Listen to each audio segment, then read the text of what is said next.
క్రీస్తునందున్న ప్రియులకు ప్రేమతో వందనాలు తెలియజేయుచున్నాను. జనవరి నెల 19వ తేదీ 2025.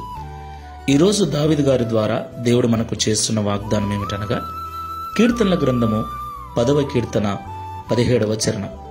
యెహోవా, లోకులు ఇకను భయకారకులు కాకుండానట్లు బాధపడు వారి కోరికను నీవు వినియున్నావు.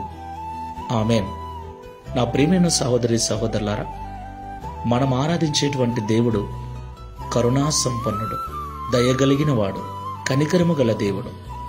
ఈ లోకంలో దిక్కులేని వారి ఎడల, బాధపరచబడు వారి ఎడల, త్రోసివేయబడు వారి ఎడల, వెలివేయబడిన వారి ఎడల కనికరము చూపే దేవుడై ఉన్నాడు.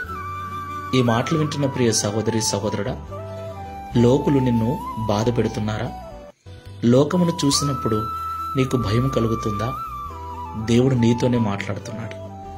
లోకము చేత బాధించబడుతూ ఉన్నట్లయితే దేవుడు నీ ప్రార్థన విని ఉన్నాడు, నీ బాధను చూసి ఉన్నాడు. దేవునికి మహిమ కలుగునుగాక. నీవు నిరీక్షణతో ప్రార్థనాపూర్వకంగా నీ విన్నపములను దేవునికి తెలియచేయి.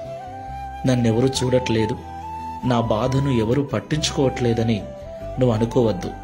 ఈ లోకంలో ఎవరు చూసినా చూడకపోయినా, ఎవరు పట్టించుకున్నా పట్టించుకోకపోయినా, నిన్ను నిర్మించిన వాడు నీకు తండ్రి అయి ఉన్నాడు, నిన్ను పుట్టించిన వాడు నీకు భర్త అయి ఉన్నాడు.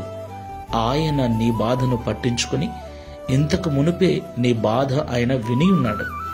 నువ్వు బాధ నుండి విడిపించమని ఆయన సన్నిధిలో పెట్టిన మొరను, నీ కోరికను ఆయన విని ఉన్నాడు. ధైర్యంగా ఉండు. ఇక ఎవరూ నిన్ను భయపెట్టరు. ఈ లోకములో ఎవరూ నీకు భయకారకులుగా ఉండరు. దేవుని మీద విశ్వాసముతో, నమ్మకంతో, ప్రార్థనాపూర్వకంగా ఈ విశ్వాసపు యాత్రను కొనసాగించు. ప్రార్థన చేసుకుందాం. సర్వోన్నతుడా, సర్వశక్తిమంతుడా, భయంకరుడవైన తండ్రి, నీకు స్తోత్రాలు చెల్లిస్తున్నాను. ఆది సంభూతుడవు, నీ ఎదుట నిలబడగలవాడెవడు? నీకు విరోధి అయిన వాడెవడు తండ్రి? ప్రభువా, నీ పిల్లలమైన మాకును ఈ లోకంలో విరోధంగా నిలబడు వారు ఎవరూ లేరు. అయితే లోకములో కొన్ని బాధలు, కొంతమంది చేత ఇబ్బందులు, కొంతమంది చేత నిందించబడచ్చు, దూషించబడచ్చు, చులకనగా చూడబడుతున్న వారు మాలో ఉన్నారు. ఆ బాధను తట్టుకోలేక, భరించలేక నీకు మొరపెడుతూ ఉండగా, వారి మొరను, వారి కోరికను వినియున్నానని ఈరోజు మాతో మాట్లాడినందుకు స్తోత్రాలు. నిరీక్షణ అనుగ్రహించండి. శుభప్రదమైన నిరీక్షణతో ప్రార్థనాపూర్వకంగా గడుపుటకు సహాయం చేయండి.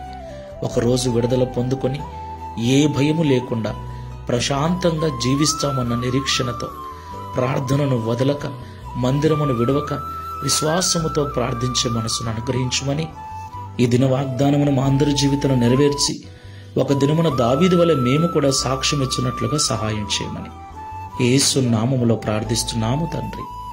ఆమేన్. Praise the Lord. God bless you.